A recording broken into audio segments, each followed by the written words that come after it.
Hey. There.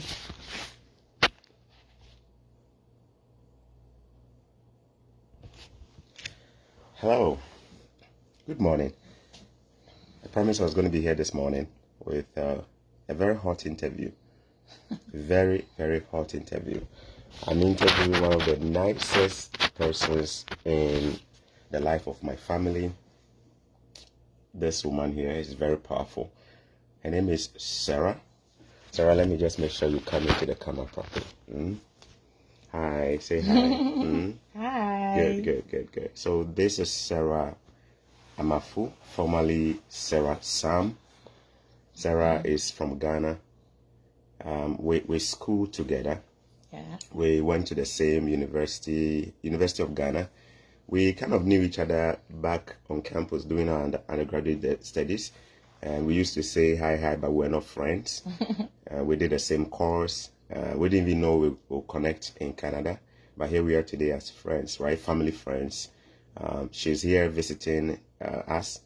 And with her family, her kids are here. They came to visit us. They live in a little bit in the northern part of Toronto. Yeah. So they came down here to visit us. They've been with us for the last few days. And today we decided to do... Great. It's been great, huh? Thank you. So I'm a great host, huh? My family is a great host. I'll mark you later. Oh yeah, but your family is great. Nice. Let me give you a little bit introduction about Sarah. Sarah has a first degree in political science from University of Ghana. She has a master's degree in Canada, also in political science. She's currently also pursuing another master's degree in divinity studies. In counseling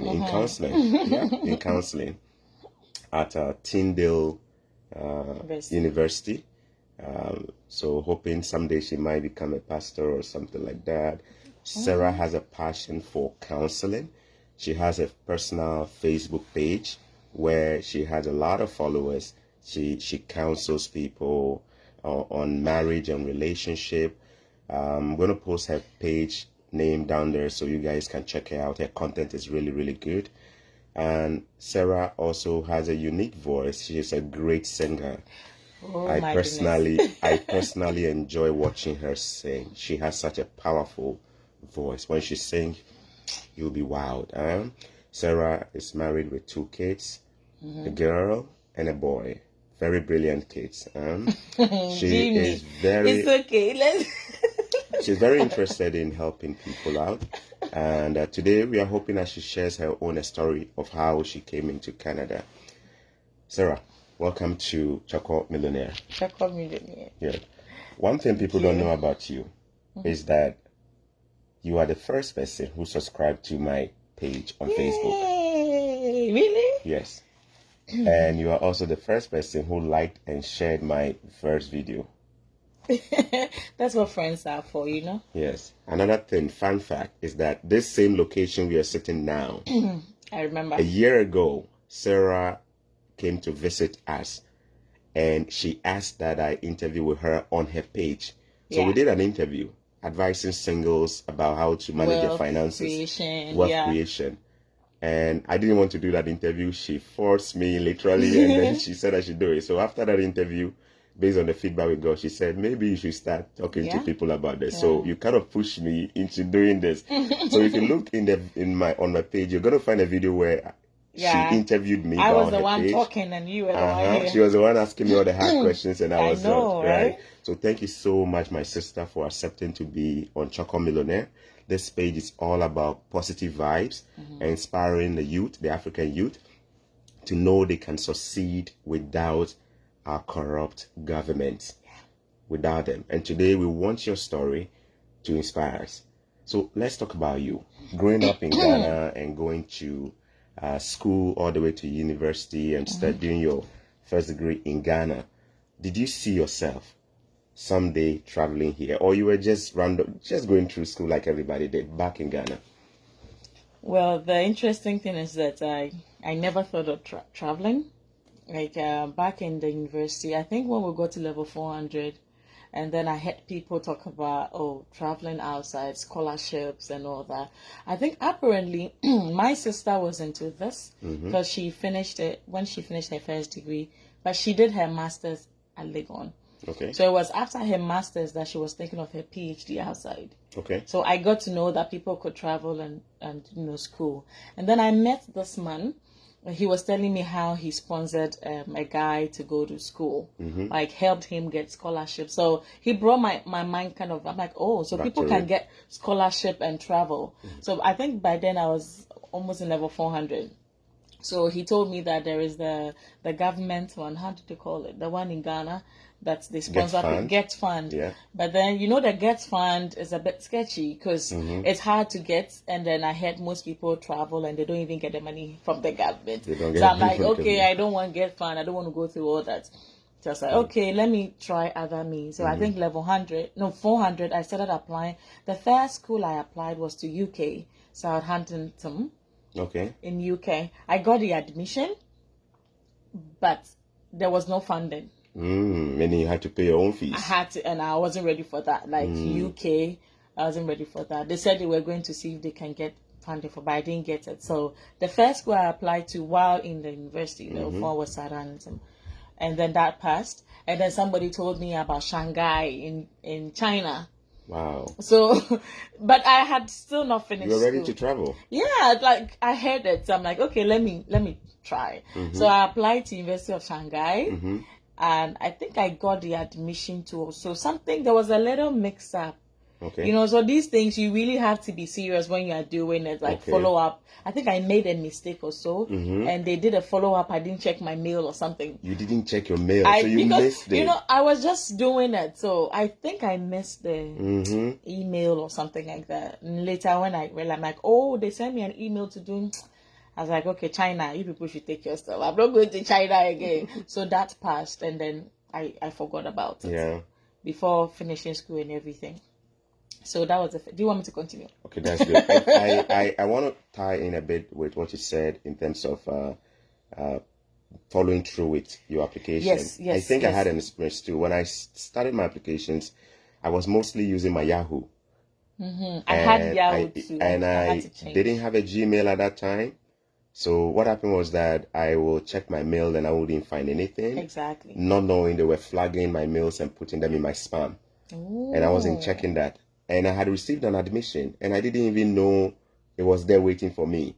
So I checked and it was like I was literally 1 day away from missing the deadline of accepting. Wow, right? So guys, this might be a piece of advice. If you're applying, please make sure that you are checking your mails and check your spam. You might have something going into there. Yeah. Thank you so much for just helping people to know if you're applying. Okay, take this piece of advice. Yeah, you can go ahead. Okay. So then you applied, and what happened from there? Okay, so after the Southampton and Shanghai or so thing, I forgot about it. Went to do my national service, and then I came back. I did my national service at Techiman. But people are here. Hi. So we have Anson Elvis. You're present. Thank you so much. Raymond Ajay, God bless you more. Keep the good work. Thank you so much, Raymond. We have a lot of people from Nigeria. Thank you so much, my Nigeria friends, for watching. Everybody in Ghana, thank you so much. Zimbabwe and Zambia, thank you so much for being in the building. If you are in Abuja, I say hello to you. Maitama district, I've been there before myself, so yeah, I love that place. I love that place, Maitama. Kubwa. All right, so let's go on. Okay, so after my national service, I came back. I was teaching in a school, and then a friend of mine, a very good friend of mine, Winifred Boama. Winifred Boama had played a key role in my life. Wow. So as at then, I was living with her at my sister's place because she had traveled a year abroad. Fauzia says I'm looking gorgeous. Thank you, Fauzia. So she traveled for a year abroad in Tanzania. So she was doing her national service at Legon, and I was working because I had completed a year before. So one day Winifred came back. She's like, I've been seeing most of our friends, and they've all traveled. They are doing their masters in Canada, in a school called Brock University, BROCK. Yeah, that was the first. I was like, is it Block or Brock? You mean you couldn't even pronounce it? I didn't, because I've never head of the school. How did you manage to pronounce Shanghai and then you couldn't pronounce this one? I'm like, is it Block or Brock? She said, no, it's Brock University. I'm like, so what's up? She said, oh, I spoke to a couple of them. They all said they went to do their masters there. It's good funding and all that. Let's give it a try. I said, okay, so what course should we apply? Because like by then I had just forgotten everything. Then she said, oh, most of them are applying for international relations, like political science and all that. Mm-hmm. So we started. And then now going through the application, statement of purpose and all that, it was a whole lot. I had to virtually write like you're writing the sample of the thesis. Yeah. Sample work, exactly. Sample academic work, about 15-20 pages or something like that. You had to put do it together. Literature review and all that. That's experience. And you had finished school, so your brain was not really there to go back and write. You were working. As I did, I was teaching little, because all I knew was, they like worrying me, my miss. So now I was thinking, which sample work should I do? Which topic? And then I chose EU. Okay. Like the EU and EPA, Economic Partnership Agreement. The funny thing is I had not read a lot about it, but I just thought it would be an interesting concept. Topic, okay. So I had to now start doing research on the EU, just to write something to submit for this school. Yeah, you need to prove yourself, like you have to prove that you can come here and do the academic work. Mm-hmm. So I started reading on EU. I went back to university, like Legon. I went to speak to some of our lecturers. One thing I want to say is that once you put yourself into something to do it, please go all out. My sister taught me that because when she was applying for that scholarship was very competitive. The first time she had to write like as if she was doing a PhD. Okay. For the application. I saw the struggle she went through. The first one she did, they even denied it. Like they rejected it. She was like, I was like, wow, everything you put in. Then she had to do it again. But it was worth it. Because when she got the scholarship for 4 years in Germany, it was worth it. So I'm like, okay, I'm going all out for this. You're also going to go all out. I did. And I went back to Legon, spoke to the lecturer. Legon is the University of Ghana. So you went back on campus trying to talk to some of your lecturers to see how they can best help you put your things together. Good. And it's very good to reach out to people. Like, I think that I would say that every step you take, don't be a loner. Don't go alone. Okay. Sarah, can we pause you there? You've given us a lot to chew. First of all, that amazing person God used to bring this opportunity into your life the second time. Because your sister mentioned this kind of things to you, but it didn't really click until this friend, Winifred Boama. Sister, if you are watching this, God bless you. Yes. You were the angel. Canada too. You were the human being who was used as like an angel to bring the opportunity to Madam Sarah. Without you, Sarah, probably I wouldn't have met her today. God richly bless you, Winifred. I love you. Boama. I also had somebody play a key role. Somebody I didn't even know as a close friend. We were just like, hi. And this person brought this opportunity to my life when I was almost leaving campus. His name is Emmanuel Aburinya. God bless you, sir. God richly bless you. All right. And then as you were talking as well, you talked about going all out, sample work, motivation letter or statement of purpose. These are things I actually talked about yesterday, that they are documents you're going to be required to submit when you're applying to most schools in North America, Canada, US, and most schools. They will ask for a sample academic work you've done and a statement of purpose. And I did mention that it's a pain point. Many people have gone out of school for a couple of years. The grammar may not be there. Their writing passion may have been gone. Some didn't even do research. In your case, when you were applying, that was when you actually had to sit down, pick a topic, and decide to write on it now. Yes. Meaning you didn't have something already written. No, what I did initially, the good thing is that I did my research. Like I did research in Legon. You know, most people in Legon, I want to say this, because we are not mandated to do a research working level 400, most people want to do away with it. All right. When I was doing my research, like in Lagos, most people, why are you? Because we have the option of either doing a course, like two courses, or doing two courses or a research. And many people choose the easy way out. Yes. They don't do the research. They do the courses just to get a grade. Exactly. But my sister encouraged me. My sister, Victoria Sam, she's like, it will help you later on, so do it. Like, I struggled to do it because like there was no experience, and I think the lecturers were not, because people don't actually like do it. They just like, it's like if you want to do it, it's your own palaver. Like, you come here and you realize that if you are doing a research here, your supervisor is walking you through, even giving you materials. I didn't have that case in Ghana, so I really struggled like doing my own paper. I think I was doing something on women leadership or something. And it was my first, even getting literature review, it was a struggle. But at the end of the day, I did it. I think I got a B or so. I wanted more, but I think it was good. For your research. Yeah, like I think it was good for my first experience. So that gave me the grounding to at least do this very one. All right, good. Thank you. I think you were speaking to me when you said many people choose not to do the research. You didn't do that was me. I didn't do it. I have to give you a knock. You need to give me a knock. So, like you said, some schools don't make it compulsory to do a research when you are in your final or third year in a university in Africa. We choose the easy way out. I chose that. I didn't do it. I did the course and I had my A's and I was smiling, right? See? But when I was applying, then I realized they needed a sample work. And here I was. All I had done was 6-page essays I wrote to pass my exams. And I didn't have any work written down.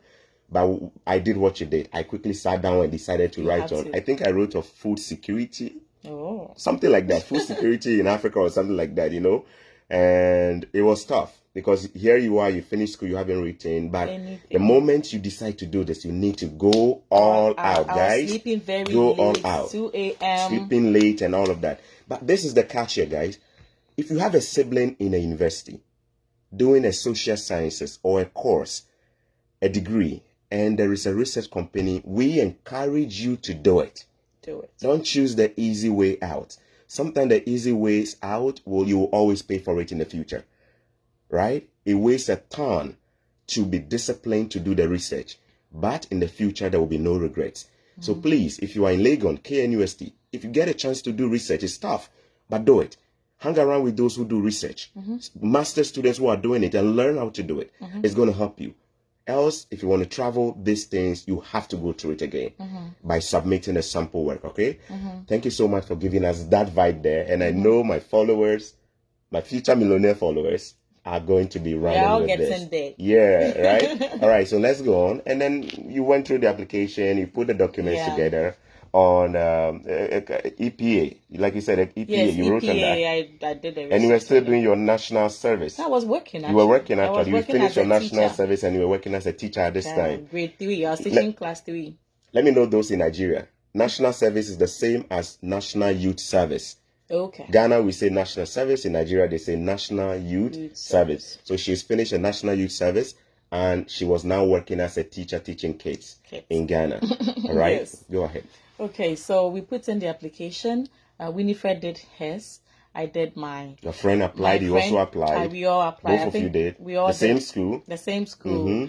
I think we all got first class. So the first class is very important. Smart lady, first Oh, class. come on. Like, who is smarter than you see? We were trying. So we put in the application. I think after a month or so, Winifred got her letter. It says that, sorry, we didn't continue and all that. I was like, oh. Heartbreaking. The one who brought this to you didn't get it. You see, that's the irony of life. But then, okay, I'll continue. Let me finish. Then I'll say something very important. So Winifred got denied. And then she said, Sarah, they denied me. I said, really? I haven't heard anything yet. Somebody has a question. I think maybe when we finish. Answer Elvis. The questions are scrolling. I don't know if we can go back and read all of them. That's good. Then we're going to read your questions. Yeah, when we finish, then we answer. Anson Elvis will answer your question. Okay? Yeah, so please stay. Don't go. Don't go. We'll answer your question. So after some time. Put your questions down there, guys. Yeah. And Winifred got hers. I wasn't receiving anything. So when you say she got hers, it means the rejection letter that she at least she got a response. A response that she was not admitted. And I was like, okay. I was like, I haven't heard anything. And the funny thing is that my then boyfriend, now my husband, was so sure that I will go. Like, he was so sure that he was a man of faith like that. Oh yeah, he's a man of faith. I know that man. He's a man of faith. I know. He's like, oh, He calls me mommy. Mommy, I think you get it. Okay. And then we had a discussion with our pastor. I told you yesterday, the pastor was like, oh, if you are sure she will get it. The pastor in Ghana? Yes. Pastor Richard is like, if you are sure she will get it, make sure you marry her before you go. Don't. Wow. He said, don't let Sarah go without you marrying her. Why did the pastor give that advice? I don't know. I think he was afraid because he knows me. The way I talk to everybody is like, if you don't marry this you can talk to the Igbo people and then somebody will marry you. By the time she will go to Canada, she might get somebody. But wow. Like, so the I'm pastor, not like that. okay. But I think he wanted safety for his boy. His boy. So he said, okay, look sharp and marry. Yeah, marry. You guys should do something small. So for my friends, today I'm telling you why I got married then. Because most people were like, why are you guys getting married? You're so young. Yeah, you just finished, all those funny stories. But we knew where we were going. Even our parents were like, why are you guys marrying? I give people should take your time. Where are you going? I said, no, she's going to travel. Okay, so we did something small, very little. We were happy because we wanted to marry a long time ago. You were just waiting for the opportunity. And the schooling thing brought the chance. So you decided to? We took advantage. We married. Okay, then I got married. After some time, then I received a letter that there was a lot of competition and all that. So I had to be put on wait list. And I think I got the competition because of you guys, because I had applied with you. I applied in 2013. So you applied and a couple of our friends. Yeah. And I think your first class was very strong. Like I heard you talk about it. Yeah. I think I got about 3.8 something. That was really strong. I don't know where you guys were, but people get 3.99, 3.8. There was a guy, I saw his transcript. Yeah? He's currently in Alberta, Canada. From first year in Legon to, he only had one A-.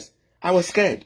When I saw it, I was really scared. I'm like, wow, sometimes you think you're really smart. Oh, yeah, but you realize this guy did economics. I'm hoping to bring him on this. He knows, I won't mention his name. But I saw his transcript once. I think that was when we were all applying for our visa, right? And we met, and then I got really scared. I'm like, wow. Sometimes you think you're really smart. Some people, yeah? He only had one A-. Everything was A. I'm like, did he really sleep on campus? You'll be amazed. Such people, you see them playing and running around. Yeah, they are the ones on campus. They don't have friends, and they look quiet and unassuming. So it was tough. The school had you.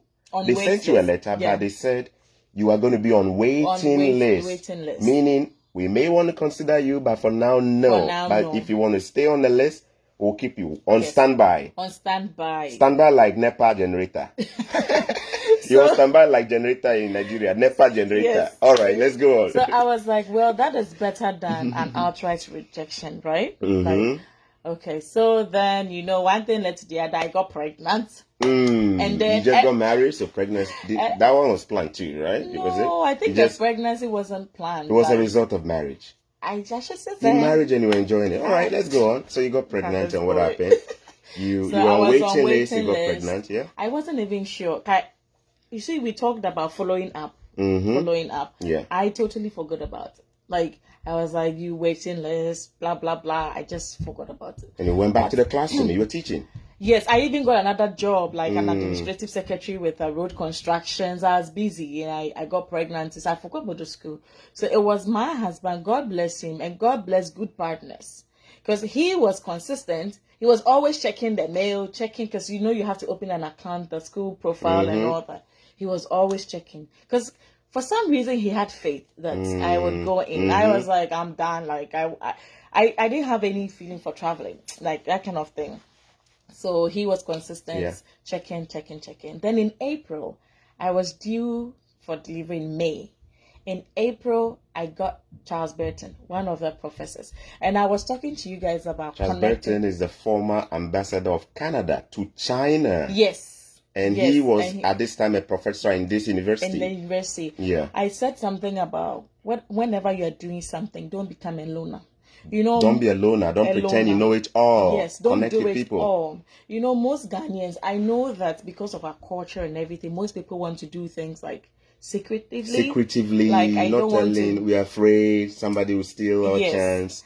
But then trust somebody. Like, look out for somebody who can help you. You can help you. Because number one, I got my lecturers to help me with writing your sample work. My sample work. And then I got in touch with Charles Burton when I was going to apply. You contacted him.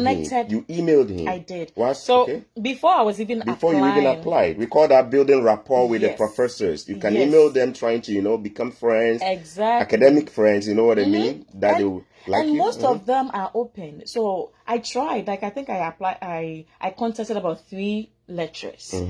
And most of them were like, oh, contact Diana, like contact, Diana, like the administrator. Like, Diane Leon. But Charles Burton got back because apparently he had a connection with Ghanaian students. So, and I think he likes girls. He likes girls more. Because I heard that international relations, they hardly give. I think we were the first. It was mostly boys who I was the first girl who Not to say there was gender bias there, but it's mostly the guys who were getting. The competition was tough.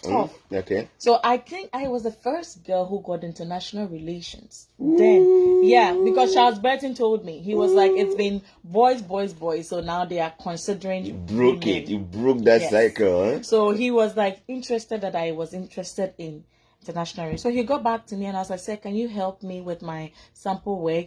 And then he said, "Okay, when you finish, give it to me to read it." Charles Burton, I tell you, was ready to read. He read it. Work. He read through my work. So I sent it to him before I applied. Some people will be scared to even do that. You see, so don't be afraid to Don't be afraid to ask for help. Don't be afraid. Give it a try. If they reject, fine, you did your best. You did your best. So he went through my work. He even gave me feedback. Feedback on it. Can you imagine? Like, I've never met him. So it helped me with my application. So I have already had that rapport with him. Routine. So he got in touch with me first in April. And he said, "Hey, congratulations." And guess what? He was also part of the board of people. Like those admission board. So for some reason, I said yesterday, I got connected with the right people at the right time. God send them. And God I had favor. Them. So he had already read through my work. We have already had a connection. And he was part of the admission board. Yes. So he got in touch with me. He was like, "Hey, congratulations, you got admitted." My girl. And I was 1 month due, like, to deliver. 1 month due to deliver? It was 1 month How big was your tummy? No, not too big. Like, then I was very, I'm a slim girl. Was it longer than Africa? No. Very short. Like, it was a cute pregnancy. So you were 1 month away from giving birth. Yeah. You probably were so heavy you couldn't do much. Yes. And then you got this. I got admission. He said, "Hey, you've been admitted. You're going to get the official letter very soon." I remember that. I don't remember the date because like my sister had just returned from Germany. I was so excited, but at the same time, I was excited but confused. Because now I'm going to have a newborn baby. And we were wondering. And then we were living at my parents' place because of my pregnancy. So now we're wondering, you're going to leave your baby, 3-month-old baby. Who is going to take care of the baby? Is the baby going to be with my husband or with my parents or with his parent? And my parents were like, the in-laws were fighting among themselves. Like, I will take the baby. I'll take the baby. It's funny. To allow you to go. Yes. So my mom wanted to keep the baby. You were conflicted at that time. I tell you, I was excited, but as a family, like my husband and I was like, so what's the way forward? Yeah. So that was, we got the admission. Should I continue? Let's pause here. Let me take some questions. Else we're going to have a long pile of questions. Guys, please put your questions down. You are good at this. You mind scrolling for us too? She's really good. She does it all the time. So let's start from the beginning and see if we missed any questions. So these ones were like, "God bless you. Keep the good Gandhi work." Lee. Okay. And Daniel Kwesi says, "I'm here too." Fazia says, "You're looking good." Fazia is our friend. Fazia, thank you for tuning in. And Jesse says, "I'm here live." Jesse is my in-law. Thank you, Jesse, my brother-in-law. Yo, bro, from Terry. Kojo says, "You are an inspiration. Bless up, bro." Thank you. This one says, Nana Justice. Thank you. Let me read that. Yeah. Great men are those who inspire, make others feel, and think that they too can become great. Wow. God richly bless you, Choco Millionaire. Thank you so much, your future millionaire, Nana Justice. Thank you for joining the millionaire clan. Okay. Yeah, good. And one says, thank you so bless much. You, Sam. Gennaro, he's one of my top fans. Gennaro, thank you so much. Nice. He said you are blessed, sir. Thank you so much. Do you want to Anson Elvis, your question I think is a very good one. Very good one. Anson is asking, Anson Elvis, is the sample academic work the same as a proposal? Yes and no. And no. I like to answer that. Now, some schools who state specifically you need a sample academic work. It means so long as it was written by you, not something belonging to somebody that you want to copy, and it looks academically well written. Like I said yesterday, close to 20 pages, properly referenced, and it looks solid, you can submit that. That is what we call a sample academic work. A proposal, on the other hand, is actually you telling them what you are planning to go and research on if you get the chance. So basically, the proposal is you telling them that when I get a chance to become their student doing the master's, this is what I'll research on. So the proposal is more specific and telling them you want to do this. Whilst the sample work doesn't necessarily have to be the same topic, but it shows your capacity and your ability to write academically. I hope that answers. There are some schools that may ask you for a sample academic work without a proposal. There are also some schools that will ask you for a proposal, just so they can see whether you have a plan or what you want to study and all of that. So I hope that explains. Is the proposal not the statement of purpose? The statement of purpose is a one-page document where you sell yourself. Okay. Whereas the proposal here is normally about the research itself that you want to do. So the statement of purpose is a one-page document where you kind of sell yourself and say, my name is Anson Elvis. I am applying to this school because of XYZ. I'm one of the best from my university. I love research. This is what I want to research about. You know what? I think your school is the best. And I think when I come, I'm going to be one of the top students. I believe in this. This is my goal in life. Convince them, Tell them why you should be admitted. I came across a letter written by Kwame Nkrumah, the late Kwame Nkrumah, when he was applying to go to Lincoln University in the U.S. Wow. They wrote back to him and then they asked him why he should be considered. Man, that letter is... Where did you get that? You have to let us somebody posted it somewhere and I saw it. I wish I can. I'm going to post it one. It was so powerful. Like, our forefathers then, they were smart. They were really smart. They were really smart. He wrote it like a philosopher. It's one of that... When you read the one pager, you go like, wow, we want to work with this guy. Yeah, he's smart. He's going to be an asset. It wasn't about big English. It was something that will give you something to think. Nice. That is the statement of purpose. Is you selling yourself in a one-page document. It's like your manifesto. Convince them. Your student manifesto. Convince them. In other words, there are so many people. Tell us why we should pick you. Does it make sense to you? All right, thank you so much. It says that does it apply to master courses that would not include a final thesis? Yeah. Yes. Statement of purpose is most likely a requirement for all applications where you need funding. Some of them, even if you don't need the funding, they might just. So always remember, check the requirements of the course. They will write down if you need that. They're going to write it down. Okay? And remember what Sarah said. Don't be a loner. Loners are so secretive. They may be mean-spirited without even knowing. Loners think they don't need anybody's help. You see, I'm Christian. I believe this. James 4:2. You have not because you ask not. I believe that so well. Sometimes you need to just have trusted friends who will be your accountability police officers, meaning they will hold you accountable and inspire you to keep going. When I was doing mine, I had one or two guys who were with me and we were all charging each other like batteries, right? Yes. But imagine if you're doing it without anybody. Sometimes it's so easy to give up, guys. You don't want to travel this journey alone. It's too stressful. You don't want to. It's too stressful. Have one or two people you track. Look at her. Her accountability police officer was Winifred, who encouraged her to apply and did application together with her. And she unfortunately had a hard luck. She didn't get it. But Sarah went through. At some point again, the husband was the one checking the mail. Yes. I almost missed again. I'll tell you about it. Some of us are so secretive, we don't even trust our partners. Huh? Yeah. We don't even want to share passwords. We are so afraid of the things. I know a friend who was applying for school and he wasn't ready to tell the wife. I'm like, are you kidding me? You don't tell nobody. Sometimes we also believe in superstition too, right? That the witches and our ancestors will come hanging. They will hijack the application. Guys, all we are saying is that know who to trust. And have somebody who can fire you up when your fire gets dimmer. All right? Yeah. Thank you for your question. There. Now, let's mind going on and see if we have another question before we just jump on again. Okay, so wait. How do I say we've read this one? Oh, why is it?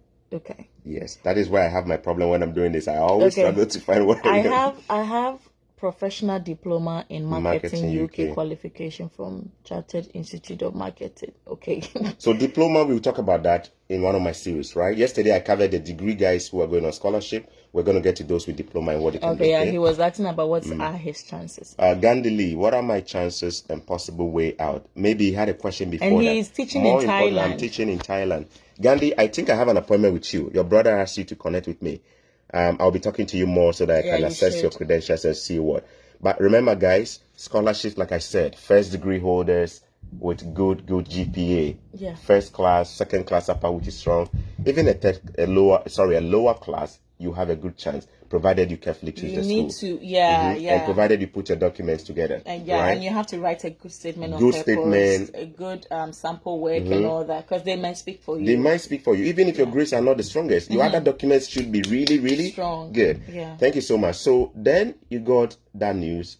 Here you are 1 month away, giving birth. You were thinking about, what do I do? Should I leave my baby with my parents or my husband's parents and go to Canada? And then what next? What happened? Okay. Before I go By the way, you told Winifred about this. How did she feel? Was she disappointed? Was she jealous of you? Or she was giving you hugs and saying, my sister, go for it? Was she a good sister who was just there and celebrating with you? You need good friends, Jimmy. The Bible makes us understand that it gets to a point, the love of many will grow cold.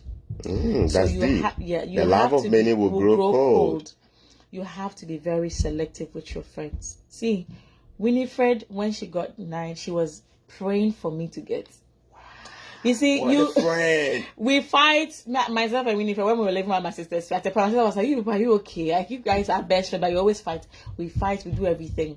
But then you need somebody who is really interested in your progress.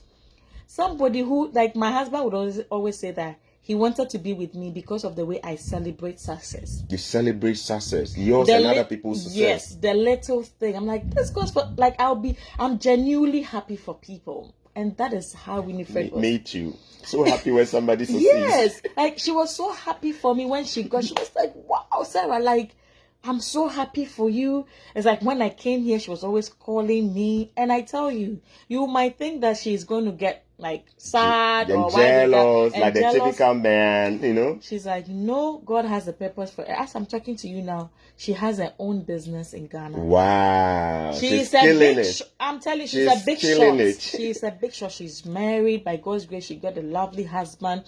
Then I was married. She wasn't even having a boyfriend. Like, I'm telling you the disparity. Yeah. But this, because somebody will say, why is she my friend? We completed Legon together. She told you about it. Yes, you got married. You have a baby. I don't even have a boyfriend. Now you are even traveling. Somebody may get jealous. But Winifred, no, she has been happy with me till now. And I tell you, because of her good heart and who she is, she's hardworking and all that. She's a big shot now. She's running her own company, and she and her husband, they are doing fantastic. Amen. So you need a friend like that. If you have a friend who doesn't celebrate your success, be careful. Please be careful. I don't hang around with people like that, guys. They will pull you down. They are not happy when you are happy. No, they don't. They behave like crabs in buckets. They don't want others to. Yes, go up. If you're going up, they'll bring you down. If they are, be careful of such people. They are happy, but when you get up there, they are not happy. Yeah, so I like hanging around with people who are happy for my success, and I hope you network with the right people. Thank you so much. Okay. Yeah. So let's go on. Okay. Yeah. So now the confusion. So then, how did you handle that? Baby admission. You were a brand new mother.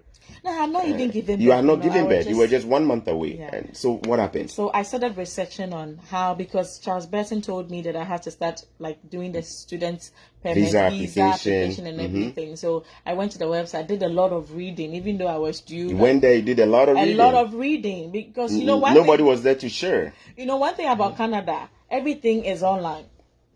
They don't announce it. They don't say anything. They don't announce anything. It's online. You need to research it yourself. So I was researching, reading. Then, interestingly, I saw that when you're applying for a student's visa to Canada, you can apply for your spouse. Wow. And you found out yourself. I found out myself. Like, I read it and through I saw reading.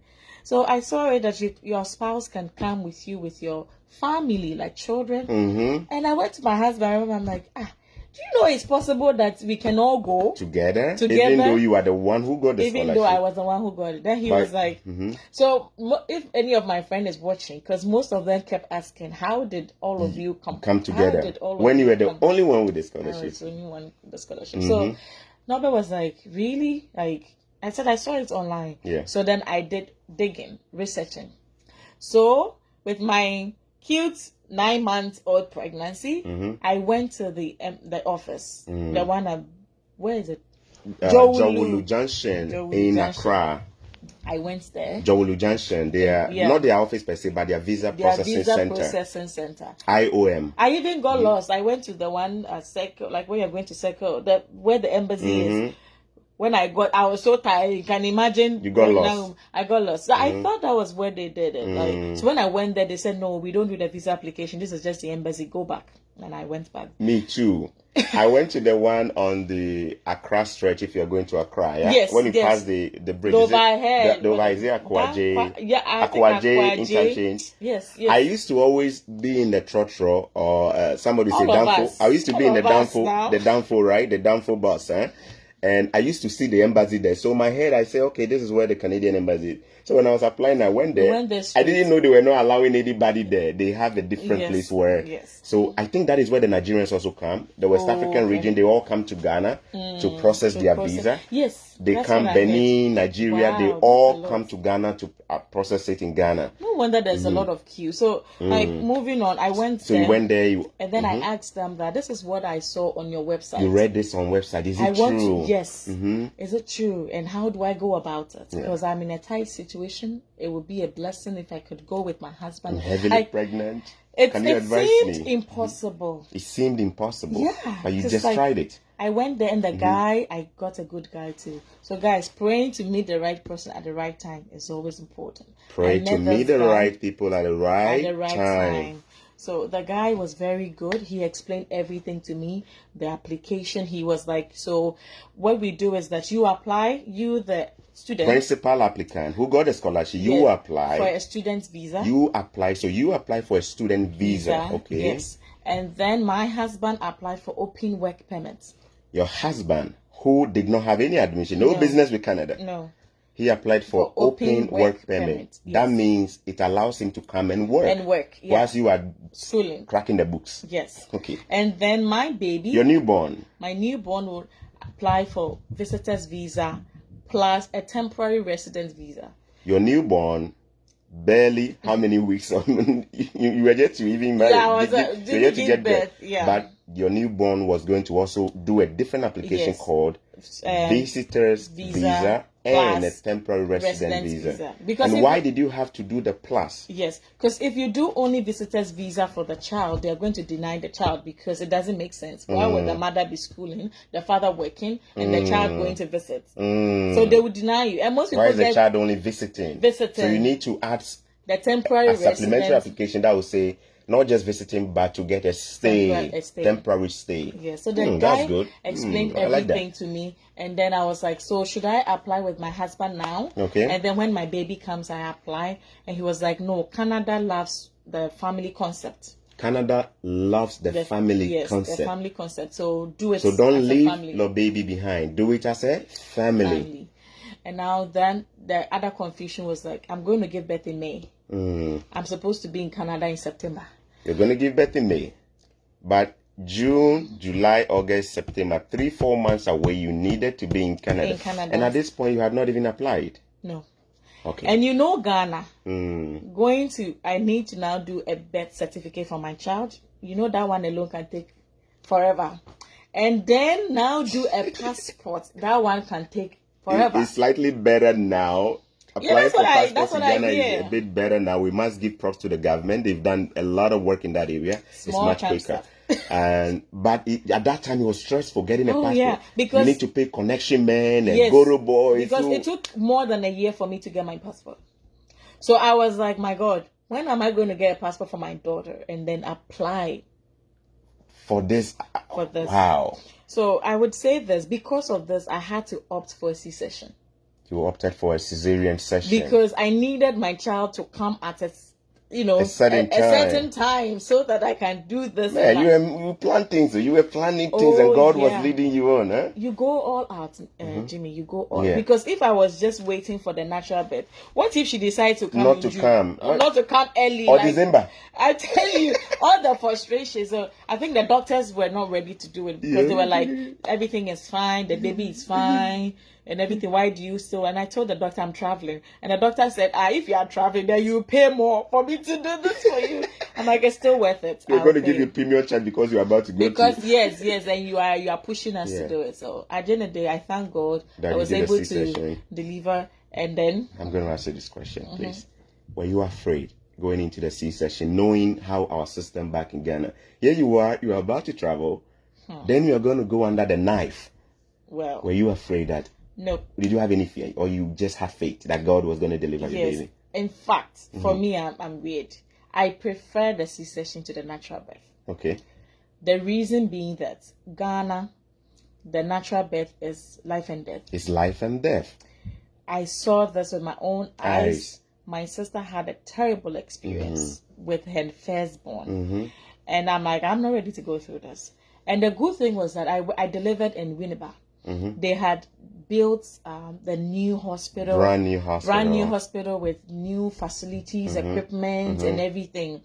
And I had a nurse midwife friend there, so she could guarantee that it was good. She guaranteed that hospital will give you the best. Yes, the doctors and everything. So I was more at peace going for the C-section than going through the natural labor. Thank you. So, C-section, you can tell.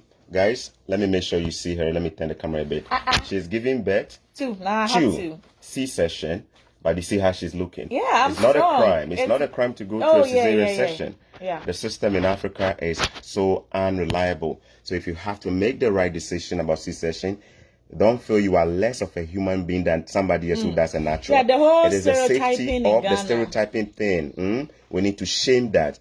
Medical advancement makes it easy. In fact, my own case were born through C-section. I had a brand new baby last week, Friday. Cute a boy, one. Very cute boy, John Henry, and he was birthed through a C-section in less than 30 minutes. Mother is good, baby is good. It's not a crime to have a cesarean, so long as the hospital is doing a good job, okay? Yeah. Now, thank you so much for sharing that. We're going to continue that bit. There are a lot of questions coming in. There are people watching from UAE. Humble Smith Jr. is watching from UAE. Scotch Tete, you are watching us from Suhum in the Brong-Ahafo. No, Suhum is in the eastern region of Ghana. And that's Clement, right? Clement Nyanzu. Scotch Tete. Ganyobi, do your thing. You're asking a question. I think this is a good question. So please, it means you can apply for work visa without a job offer. Yes. No. Work visa, open work permit. It's actually called open work permit without a visa. In fact, they will give you a visa plus the work permit. But here is a catch though. If you're applying like that, it means your spouse is the principal applicant who probably got a scholarship or an admission and is coming. Yes. So long as your other partner was the one who got the admission. So here, the husband was relying or coming on the ticket of Sarah. Yes. Do you see that? But you can't just go and apply for a work permit once you had no business in Canada. They won't give it to you. They won't give it to you, okay? Yeah. El Davich is watching from Norway. Thank you so much. Where are my Niger folks? If you're watching, let us know. If you are from Maitama, Abuja, Kubwa, let us know. Somebody's watching. If you are from Lagos, Ikeja, Ibadan, I've been in those places. If you're from any, let us know if you're watching us from Nigeria as well. Yeah. About the passport thing and the stress. You want to know about mine? When I applied for mine, I think I had faith. I was about to travel to Nigeria for a business conference. So I needed to do my passport. But that was before my admission came. So I was just traveling for a certain business seminar in Nigeria. I went to Lagos and Abuja. So I needed a passport. I didn't have one. And when I applied for it, it took forever. So I had to, Ghana and the corruption, right? I went to the office and they said I needed to pay money. The people working there were actually demanding money. Yeah. So guys, I ended up having to pay the money and I did. Finally, the passport came. I made a mistake of not opening it there. And for some reason, I felt I should get home before I open it. I got home and then my nationality instead of Ghana. They made it Gabon. I was so incensed. How on earth could you make my nationality in a Ghanaian passport Gabon? Come on, and you did that in Ghana. So I called. I'm like, you took this money from me and you didn't even pay attention. And here I was 1 week away. I had to travel to aero contractors to Abuja, and I'm like, but finally they got it fixed, and then I had it. So now it's much better. Guys, the lesson in here is this. If you're a man of faith or a woman of faith and you think you want to travel, get your passport now. Now, yeah. Don't wait. Don't wait. No, it might just delay you. You don't have to wait for an admission before you start working on your passport. Some of us don't even take steps of getting our passport because we don't even believe we can ever travel. Please, get it down. By getting it down, you are saying, I'm sowing a seed of faith. Yes. And I want to go. Thank you so much. Now, you got all the information. Push that. Sorry? Yeah, that was because I wanted your tummy to show for them to really appreciate the fact that anyway, so let me get it. We are using my phone, My S10 Plus has done a good job for me so far.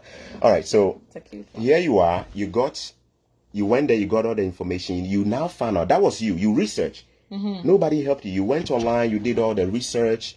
And then you went there to confirm whether it's true that you can add your husband. Not being a loner. You went to double check that. Yes. So at that time, if Choco Millionaire's page was running, would it have helped you? Oh, yeah. But now because we have I a page like this information. sharing. Yes. And guys, when it comes to traveling, people charge money, ridiculous money to help people. Yeah, the agents. There are all kinds of people who make a job out of this. Yes. And they charge crazy money.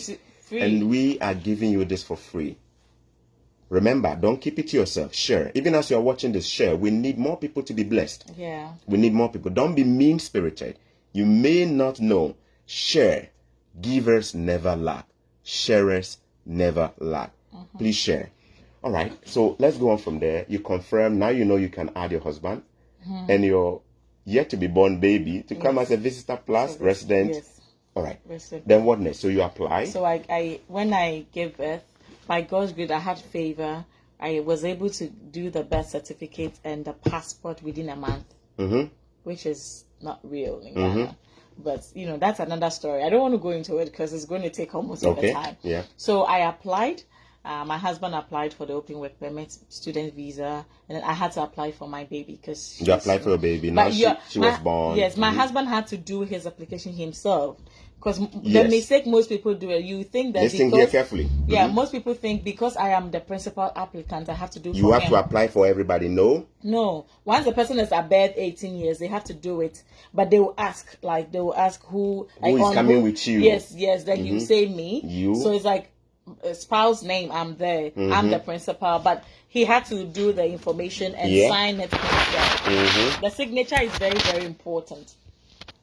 Yeah, it's okay. Yeah, the signature, his signature is very important because if I put my signature on, then it means it's my application, which becomes fraud. Yes, so he did it, but we put everything together. Okay. Because like my application was on top, and then his, and then my child. Okay. So when we got there, we had to all go in person. Yeah. And then I think we made a slight mistake with my daughters, so we got to meet the right person at the right time that day. Again. We met this woman who who everybody claimed she was mean, and all that. But at the center where you were submitting your document, people said she was mean. She was mean, and this lady. So when I got there, I'm like, oh God! And this prayer I pray all the time when I need to do something. You pray this. God, can you let us know the prayer so we can also pray? Oh yeah, it's like I always say, as I'm going to do this, help me meet the right person at the right time. You speak into it. Yes, give me your representative. All right. Because I tell you, if you meet the wrong your person, angel. If you meet the wrong person, they can twist your destiny. That's true. Like even your destiny. Because imagine what the lady did was that she went through all the documents, and she even told us that, you know what, I'm not supposed to do this. I'm not supposed to because what we are supposed to do is that you bring it, we take it, and we just file it and we send it to them. But for some reason, she was like, let me go through it, make sure that you did everything right. So she took my application, went through. She said, okay. She went through my husband's own, checked the signatures, okay. Then she went through my daughter's own. Then she said, no, you didn't add. I think we didn't add the temporary resident visa, or we didn't add information. Then she said, you missed this. So go and do it. Wow, that could have changed the whole thing. Yeah, it would have been an outright rejection. And we're like, wow, thank you. So we went to, there was this Royal something. Royal Fiesta Hotel. That's expensive one. That expensive hotel. They had an internet, but it was worth it. We went to, like, you sit there 30 minutes, you are paying over whatever. You were paying to use the internet there? Yes, Ghana. Just to quickly get your application so we went there and fixed it and everything. We printed it and we brought it back to the same lady. Then she went through and she said, yes, now you are good to go. I'm like, wow. Right. If we had not met this lady. Let's stress this part here, guys. If you are the principal applicant, meaning you are the one who got the admission or the school, and you want your family members, your nuclear family, your husband or your wife and your children to come, even though you are the principal, do not apply for them on behalf of them. Yes, they have. They must do their own application and sign it, and then on it they will select that they are coming on your ticket. Yes. If you do it for them, there is a good chance it might be flagged. Yes. Because you are doing it on behalf of fraud, right? So remember what she said as well. Connecting and talking to the right people. Look, I can't remember how many times I went through my document, but I remember over and over, I kept going over it. Because when you miss one thing, it can change the whole application, if right? If it's a yes and you say no, that's it. It changes everything. And I think when I got there too, I met a gentleman, I forgot his name, who looked a bit moody, but it turned out he was really, really nice. He went through mine and he said, I shouldn't have added this. Wow. And I didn't, I wasn't an argumentative guy at all. So I said, thank you, sir. God bless you. And right there, he took it out. And then, so things happen, guys. Be open, be nice, be nice. It doesn't cost anything to be nice. Some of the people that you meet may just be humans, but they are angels sent your way. Hebrews 13:2. It says, continue being nice to people. For being so nice, some have met angels unawares. Some have met angels unawares. My prayer for you is that you will not be mean-spirited. My prayer for you is that you will not feel that you are smarter than everybody else. My prayer for you is that you will learn to ask for help if you need one. God bless you. So therefore, you applied. And you submitted your documents.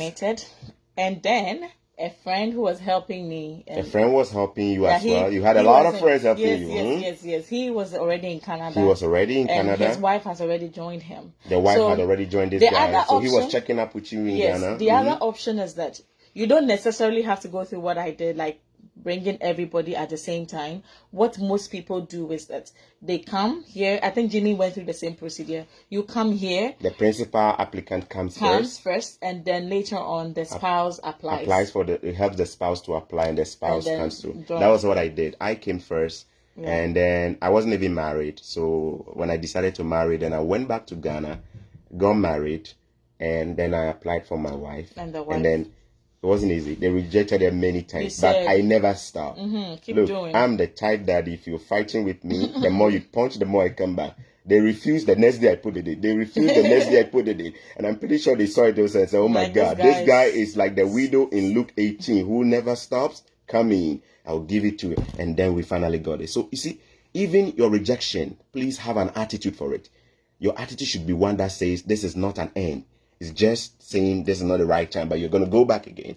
And I kept going back and we kept going back until my wife got it. All right. So thank you so much for sharing that. So this guy contacted you from here and said that. And he was, how far are things going? And I said, we just did application and everything. He was like, oh, okay. So I hope the bank statement was good and all that. And I said, bank statement. He said, yes, you're supposed to have the bank statement for yourself, for your. You mean you didn't add a bank statement? Like, seriously? I didn't add a...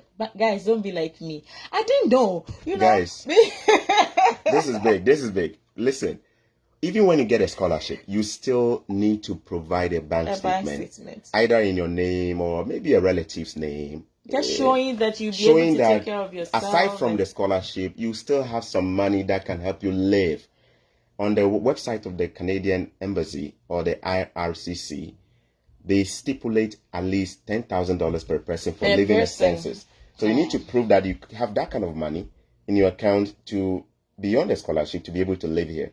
You mean you did not So we've been through that is $30,000. We needed about $30,000 in their account. In living expense estimation, and you didn't do that. I didn't add a It was only the scholarship. You mean the scholarship that was meant for your fees? That same scholarship was what was going to take care of you, your husband, and your newborn. You missed it. And after you submitted it, this guy drew your attention. I'm supposed to add a bank statement. How did you feel when he asked you that? I was so... Were you gutted? Were you like... Yes, I was like, oh my God, I missed it. Like, this is an outright rejection. It's like, because like, it's funny, eh? I had a friend... later on, I had a friend who has been rejected like 2 times because they said the bank statement amount is not enough. Okay. So the bank statement balance wasn't enough. He has been rejected. Even after submitted, I didn't even submit any bank statement. So I was very down.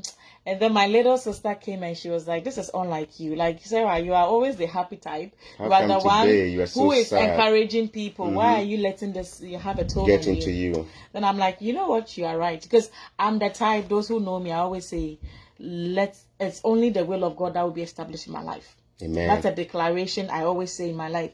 If it's not the will of God, it's not going to happen.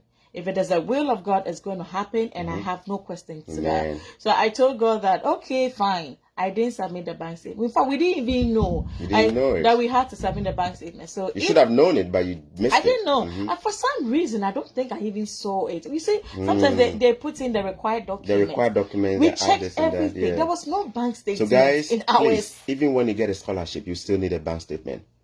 Yeah. You need it. Be careful. When I was doing mine, I got tempted. I wasn't getting a bank statement. Nobody. You know, in Ghana, people are secretive with their accounts. Huh? In Africa, and rich people know the disclosed account too.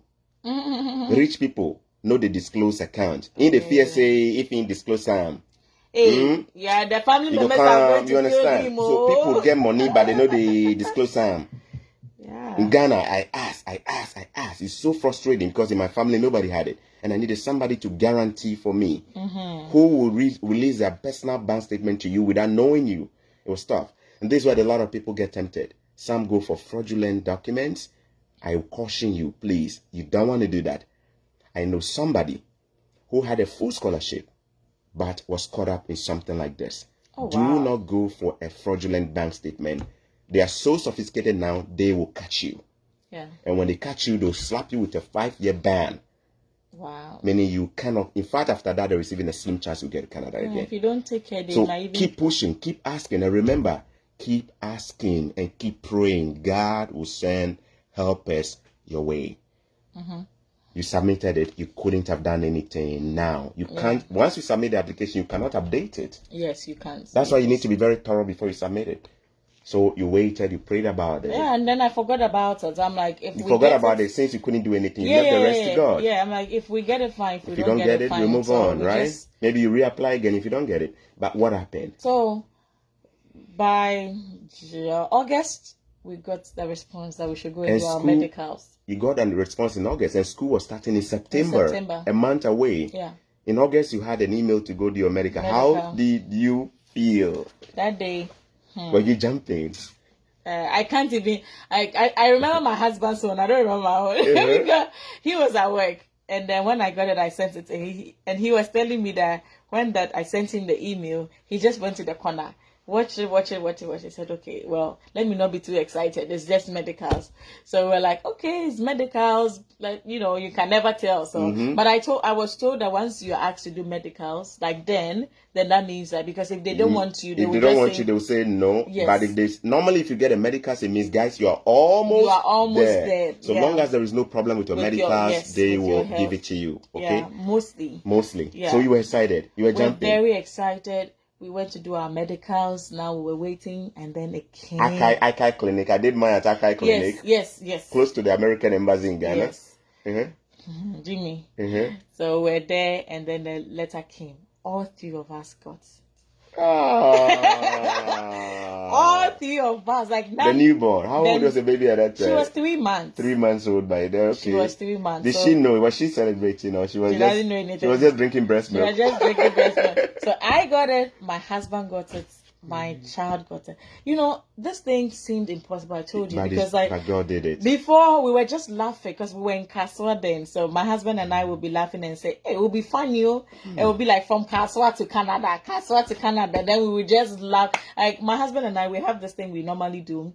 If we are looking like for a prospect, like something in the future, we start celebrating about it even before it happens. So we will be reminiscing, we'll be fantasizing. So this will happen. We just make fun of it. Yeah. But, for some reason, it boosts you and it prepares you for that moment. So for us, even if we don't get it, we love the fantasizing aspect because it makes us happy. But this one, interesting. The feeling was something else.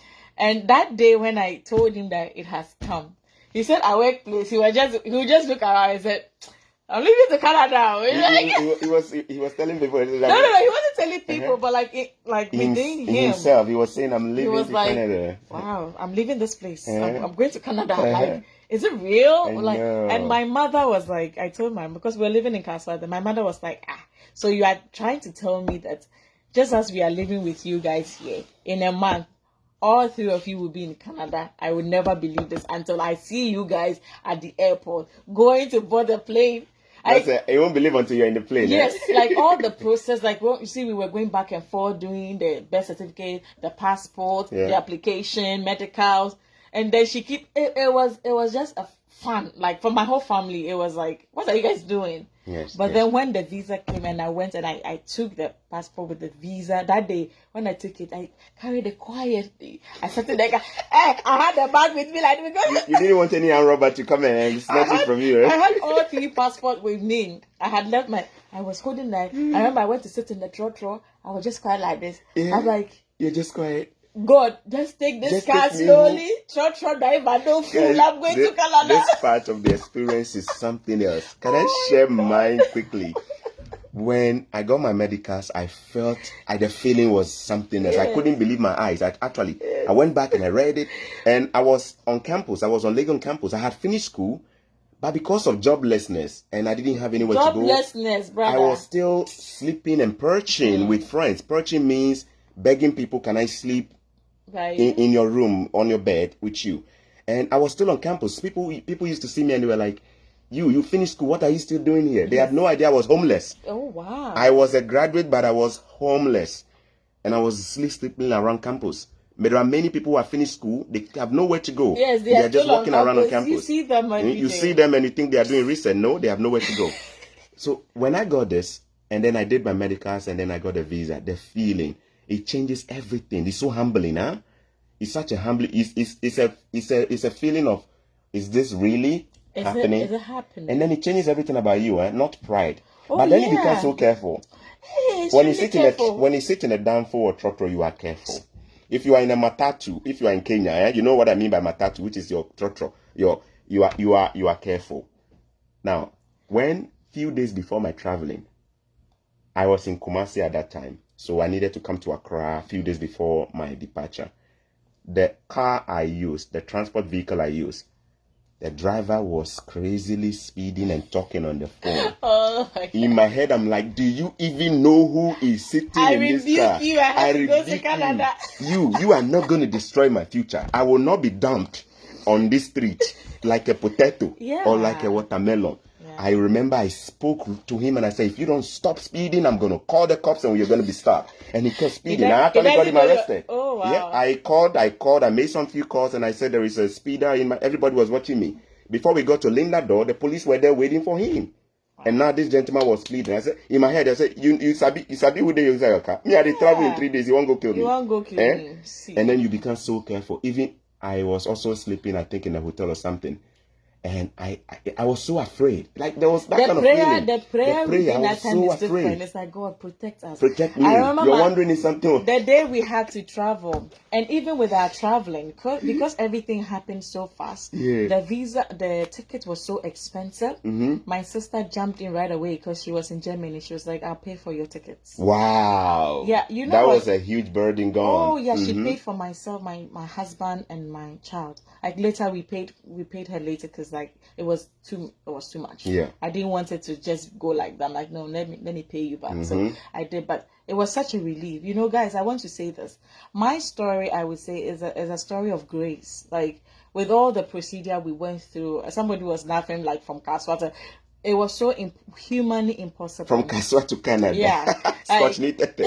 It's it's humanly impossible because like I know a couple of friends who have tried this method of applying for themselves, their child, and most of them get denied. Mm-hmm. And the fact that I didn't even add a bank statement and the whole thing, it was just divine. What I want to tell you guys is that what we are doing is to give you information, because the Bible says that God determines the times and seasons and the place. Powerful. Of every person. Okay, so what we are doing, that maybe where you are right now, you're not supposed to be there. Maybe you're supposed to be there in a different place. So this is to help you move. This to help you. But the other aspect is that maybe you are really supposed to be where you are at the moment. Maybe you're supposed to be in Ghana or Nigeria. Maybe you may be trying and it won't work. Maybe God's will is you stay. You stay. So guys, don't get yourself frustrated. Like we have a friend. Maybe when I mention you know him.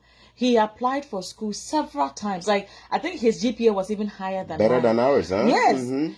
All the schools you can think of. He started doing the application way before I did. I applied to only Brock, like in Canada, and I got it. Different schools. He still didn't get it. Did he get frustrated? No. Because of that, he applied for different schools in Ghana, did his master. As I'm talking to you right now, he has a very big position in PricewaterhouseCoopers. PricewaterhouseCoopers, PwC. That's a big company. Big company. He's doing extremely well. What I'm trying to say is that find your location. Ask God's will to be done. Do what you can. Because if you just fold your arms and sit and say, let God's will be done, how would you even know God's will? Right? So put in the procedure, put in an effort. Like with mine like that, I told you that I stopped checking on it. But my husband was like, let's keep doing it. They sent me an email to accept something. Because I wasn't checking. I didn't do it.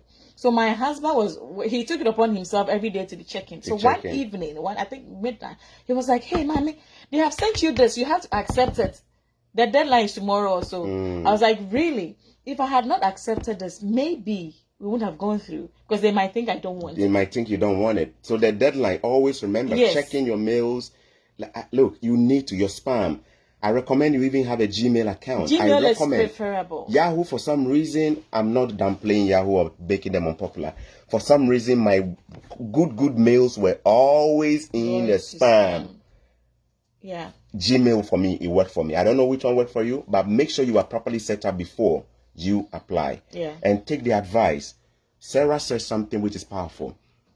God determines the place of a human being at every time. If it is his will that you travel, you will travel. Once you put in the effort. Once you put in the effort, the hard work is Once you put in the effort.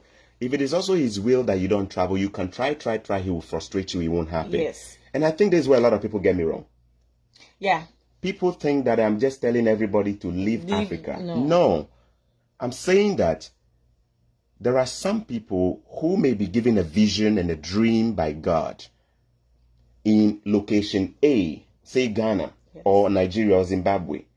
But to achieve that dream, maybe you are not meant to be in Ghana. You are supposed to be in a different country. So if that is your portion, please move. Yes. That is all I've been saying. I'm not saying that everybody should leave. I don't think it's possible. Yeah. We still need people in Africa. But if it is your portion that you must travel to get better and come back to Africa and develop, which is what I believe I'm going to do. Guys, all of us, Jimmy. I won't even be talking to Ghanaians if I don't believe in Ghana. Yeah. You see that? Yeah. I will be talking to Canadians, right? But here we are because we really care about Ghana. In fact, I believe I am meant to come back and influence Ghana in a big way.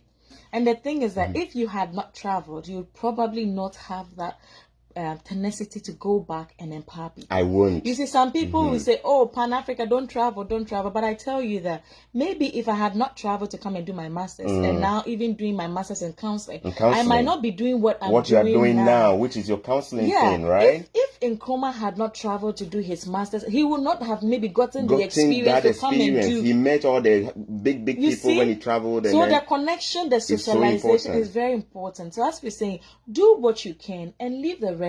Because the Bible says that men can do everything they want, but God has the final say. God has the final say. So let God have the final say in your life. If you keep doing and it's not, don't give up. Because I have a friend, she has been rejected like 4 times. She said, I will keep doing it until gonna go because she has had prophecy that she's supposed to travel. She's got prophecy that she needs to travel. So she's like, I'm not giving up on that. That's different. But maybe in your case, pray about it. Yes, don't get frustrated and say, why am I not traveling? And then now you want to go and do silly connections. Some people get frustrated, and that's where they do the connections, right? And get they get duped, and then it changes everything. It's not worth Pray, it. guys. I'm a man of faith. She is. Prayer determines a lot of what happens. I don't know if you are spiritual or not. If you are not, that is fine. That's up to you. But if you do believe in God, pray. He knows where he wants you to be. Yeah. And I really, really encourage you to do this. Please pray. And remember, he knows where he wants you to be. You give an example of people who traveled and they had to come back and help. Without the travel, they couldn't have come back to help. Can I give this example? There is a wealthy man in Ghana called Kennedy Ejapong, who is in politics. I guess he's so generous. He's so generous. Guys, he had to travel to go and hustle in US, Germany, places. Wow. And then he came back to build his empire in Ghana. Guys, without him traveling, will he be doing these things in Ghana today? So it is not a crime. Remember, it's not a crime to travel. Remember what I said. Maybe you are the Joseph in the Bible. You needed to have your dream in your original land, but God will push you out. God pushed Joseph out in order for him to become the prime minister of Egypt. To help his people. Exactly. Without God pushing Joseph. So Joseph thought his people didn't like him when he had to be moved. Man is not a tree, says Dr. K.N. Jacob. I love that man. And I said that you are not a tree. Please remember, make that decision. There have been some really good questions coming there from experience. You mind if we just read some? One of them, I think I caught it. The guy said he was asked to pay 17,000 euros or something for just a visa by somebody. Wow. And guys, there are so many agencies that will charge you money for this information, which is free. Thank God today we have a page like this that is sharing. That is why you will do yourself a lot of disservice if you don't share. Remember, if nobody shared my page, you wouldn't have found me. Share. It doesn't mean when you share the visa will finish. There is a lot of paper to print more visa. Share. Canada wants to bring 600,000 people every year. For just school alone. Share. Don't think you alone when we come Canada. Please share and share and share. And let's help people. Somebody today is getting duped thousands of dollars through connection just because he doesn't have the information. When you share, you are a point of a blessing.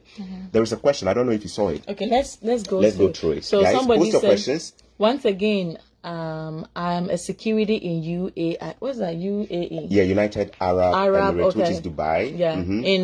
With my Dubai. certificate. With my certificate, please. How can I make it to Canada? How does it work here? Stay tuned. I'm going to talk about that. I did say I'm going to talk about a lot of things, so just make sure you catch up with my page when I'm going live. Okay? This on a different topic. We're going to talk about how you can come if you don't have a degree or this. We'll talk about that. Okay. Good work, bro. Continue the good work. And God will bless you and your family. Okay. Amen. Amen. And somebody says you're a wonderful person. Thank you. Okay, it's way better now. Means you can apply work visa. Okay, we are Humble Smith Jr. Okay. And somebody says I'm beautiful. Okay. Thank you. Somebody says congrats to your newborn babe. Oh, thank you. His name is John Henry. Thank you. Somebody's watching from Upper West. My daughter is on YouTube, guys. She's also on Facebook. She's only 21 months old. Her name on YouTube and Facebook is Diaries of Baby Joanna. Diaries of Baby Joanna. Check it out. You will get some good content there. Diaries of Baby Joanna. YouTube and Facebook. All right? Clemens Nyanzu. Being a university graduate in Ghana is a curse, so Charlie. Your people should try and help us with the fairer ways to get moved outside, please. You know what? That's exactly what we are doing, and we hope this provides you with some value, okay? Yeah. Humble Smith again. Bro, I'm from Ghana, Greater Accra. Shiabu. That place I know I'm well, close to Sheikh Choko there. Okay. Please, I'm a security, okay? Oh, but that's what we read that already. Yeah. Being okay. Choco is near Shaibu, and yes, you are the right person to help her. Thank you. I'm helping now. Somebody is saying, guys, share so we can help us. That's true. Okay, keep sharing now. Let's have a lot of people come online. There are so many negative things on social media. We need this out. Okay. Yeah. I was asked to pay a whooping. Mention his name if you can mention his name. Is it Katapu Enam Theobald. Bald. Okay. Enam, that's another name. Katapu Enam Theobald said, I was asked to pay a whooping $17,000 by one Ghanaian that claimed he resides in Quebec which is in Canada, for a Canadian visa.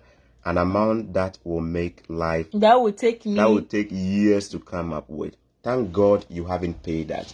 Anybody who charges you money for this information, please be suspicious. I'm not saying there are no agencies, there are. But I never paid anybody to come to Canada. And I promise you, if you stay tuned to this channel, there is a good chance you'll get everything you need. We won't charge you a fee. I'm doing this from the heart of my heart. I share. I believe in sharing. I've been doing this for a long time and I still share. I believe in that. So please keep sharing. Help people. Tomorrow, somebody is going to get duped tomorrow through connection. Just because they don't know this. Share. That is how you save somebody. All right? Can we go on? From Kaswa to Canada, Scotete. And somebody's saying that Ibrahim Awito Western Zekinani. Must the bank statement be yours? Must the account be yours? Or could it be a relative's? It could be a relative's. It just has to be a good bank statement. Yes. Remember, we said estimated $10,000 for a living expense per person. So if it's just you, you need minimum $10,000 if you are getting scholarship. If you are not on scholarship, then you need to prove that you can pay the fees plus the living expenses at the same time. So a relative's bank statement can help. In my situation, I had a very good friend who guaranteed. Nice. So you see, that was not even a relative. So the most important thing is a genuine bank statement. And I did an affidavit where the person guaranteed on paper legally that he's going to help me, right? So the affidavit also helped me, which makes the embassy see that this is a genuine, you know what I mean, right? No fake documents, guys. No fake They are now sophisticated. No fake documents. You want us to go on? We are wrapping up, guys. So let's just go on. If your question was not read, please feel free to post it again. Yeah. Okay. Tokyo. Somebody. Okay. So, oh boy. From Kaswati. I'm really enjoying the video. Big ups to you. Thank you. That's Jessie Abdullah. Jeanette's, my wife's junior brother. Nice. Thank you. You're enjoying it. Okay, another person. Please highlight the process for acquiring the funding, or was it automatically awarded? For her, it was automatically awarded because of a class when she applied. But she knew before she applied she was going for funding. Remember, guys, I did a video yesterday where I talked about this. So please go back and watch how to come to Canada on scholarship. There is a video there on this, okay? So that answers your question there. Answer on Can you just say it quickly? No, I want us to focus on specific things at the same time. Okay. Sometimes when we keep longer like this, somebody's bundle, right? Yes, so internet. Yes. Okay, watching it from Tokyo, Shibuya, Watching Japan. From Shibuya in Japan, Tokyo. Okay. And who is this? Frederick Echampon. God bless you for your good work you are doing. You make me remember my story to coming to Japan. You have to share. Frederick, please get in touch. One of these days I need to interview you live, okay? So you can share your story, okay? Please get in touch. All right, let's go on. Gabriel Kwao Odechi says, yes, you are right. Canada, Japan recently cut sort for a cardiothoracic center for the 37. Wow, God see, bless without him. This man traveling and hustling and washing dishes, will he come back? So those of you bashing people who travel as if they've committed a crime.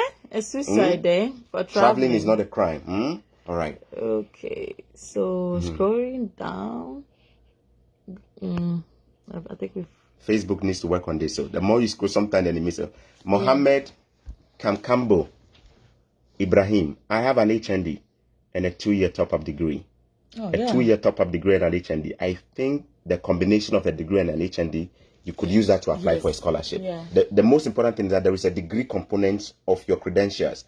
If it was just HND, I would say scholarship would be very, very much no. Yeah. But once you have a top-up degree with something like an HND, please put them together. And remember, when you contact the schools that I shared, try and reach out to somebody in the department, like a professor or something. It's good though. Like you remember what she did? She contacted somebody, right? And be nice, write decently, and let them know you are interested. Blah blah blah. They might advise you and assess your document even before you apply. Yes. All right. And I will be more than happy to even assist you if you get in touch. Thank you so much, Mohammed Kakambo Ibrahim. Scotch me again. I'm a truck driver in Saudi Arabia port. Yes, can you come in? Yes, provided your minimum is a high school. You can come in if you can pay your own fees. Watch out for my video on that. So stay tuned, Scotch. I will talk about that. Okay. I'm a nurse and I want to be in Canada. Menu. This is from Kenneth Menu. Yes, nurses. I will talk entry. about that. Express entry is there for you. You can also come as a student, but not on scholarship. They don't give scholarship for health sciences like medicine and nursing. I'm yet to see a scholarship, guys. I don't think they give. I haven't seen any yet. The reason is because those guys make a lot of money, huh? So most likely so MBA, the express entry will MBA, nursing, medicine, they don't. Pharmacy, they don't. But social sciences, psychology, engineering, computer science, they do give scholarship. All right. So let's go on. So stay tuned. I'll be talking about that in my other videos, guys. All right.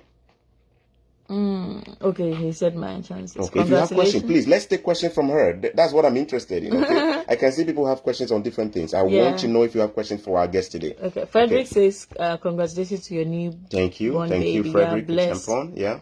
Delali, Governor. I have the desire to travel to study abroad, and I have a WASI certificate, but I don't know where to start from. WASI, you could come through college, but with that, you have to pay your own fees. Yeah. I will be talking about that next. So, guys, stay tuned. Right? All right? We'll talk about that. Stay tuned with my page, okay? Let's go ahead. Share. Freddy says, please share. Givers never lack. Sharers never lack. This one too says that Let's mention the name. I'm going to try mentioning the name. I don't know how to mention that one. Ihe Madilochu Omez. Okay. Ihe Madilochu Omez. This name sounds very Igbo. Omez. Okay, let me know if I got it right. But he says, hi, I'm a truck driver living in South Africa. How do I migrate to Canada? If you have a minimum of a high school and you can afford to pay your own tuition, yes, you can come to Canada. Oh, but you know that we have the skilled labor something too. But with that, you need to prove that your skill set is something you schooled for, right? So it's not like you just have a skill. It must be something that you went for school and got professional training for. Else, if you just have a skill without professional certification, it's almost a no if you go through the express entry. Oh, he said he's Igbo. Yes, you are an Igbo, huh? My Igbo name Narinze. That's what my Nigerians tell me. My Igbo name Narinze. I think we missed something. Yeah. Did we miss anybody? If we miss your question, please feel free. We are wrapping up, okay? Feel free to post it. Kindly, who is it? Kindly throw more light on or recap how to get the scholarship. I did a video on that yesterday, so please go and watch that. Now, this is something I do a lot. If you message me and I've done a video on something, I'll always refer you back to that. I won't go over it. Okay, so somebody says that Kwejo Mensa Yamwa.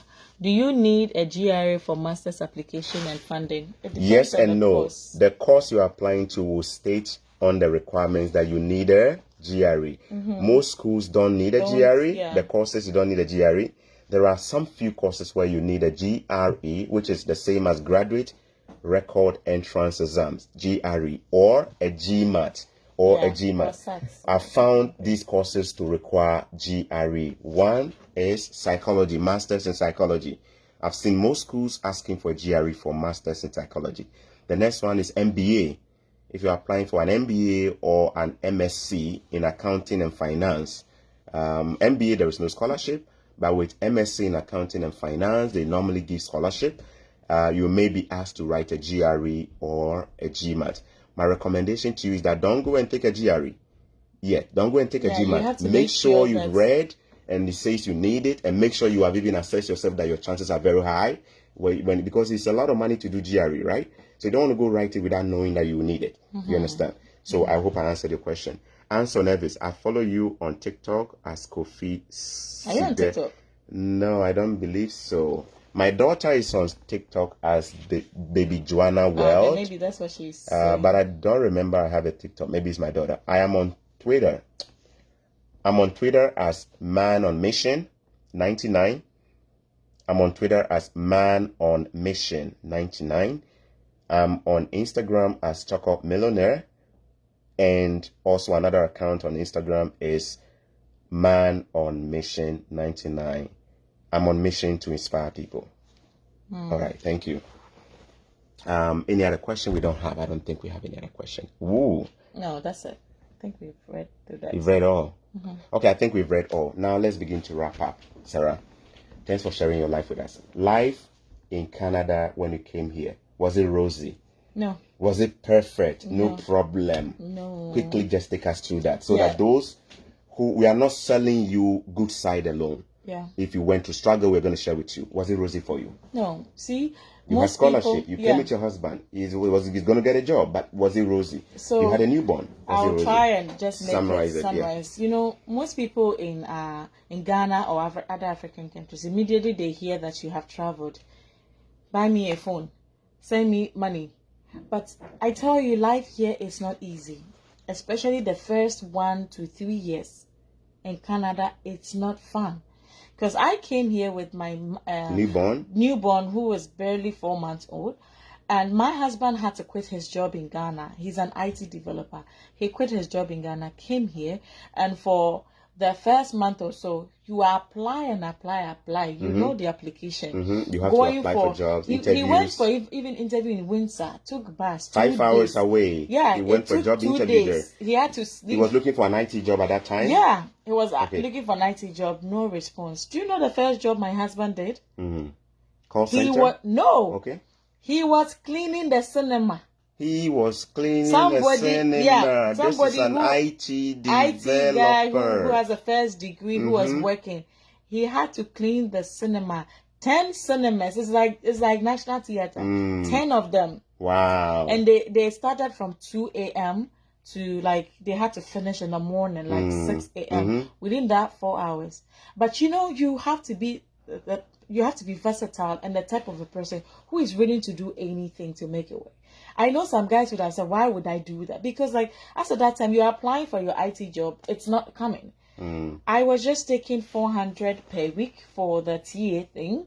$400 bi-weekly. Bi-weekly for every the 2 months. TA. Every 2 weeks, we're giving $400 as for being a teaching assistant. Yes. So you get that when you get a master's program, which I said can support you. But in your case, in my case, I had a family. 2 other people, so it was tough. Your rent and my rent was different because now I'm a family. So you needed more than 1 bedroom. Yes, I can't be in the students. You couldn't be with students like that and your stuff. So we had to pay for our rent. Your rent will be double mine. Yeah. You were single when you came. I was single, so I was paying $350, and you were paying a lot. I was paying like $900 when we came. Wow, that's more than 3 times what I was paying in rent. Yes. So how can $800 a month take care of $800 a month with a $900 and something in rent? That's and then don't forget I had a baby. You had a baby. And when you come to Canada here as a student, you don't get the child benefits right away. You have to be here for 18 months to qualify for that. Can I check this in? Yes. So in Canada, if you have a child and your child is less than 18 years, whether you are a Canadian citizen or not a citizen, so long as you are here with a child and you are legally in the country, you get a child benefit. Get a benefit from the government every month. It's called free money. Free money for to giving birth. To support you. It is between $400 to $600, depending on. Some get more, depending on your income level.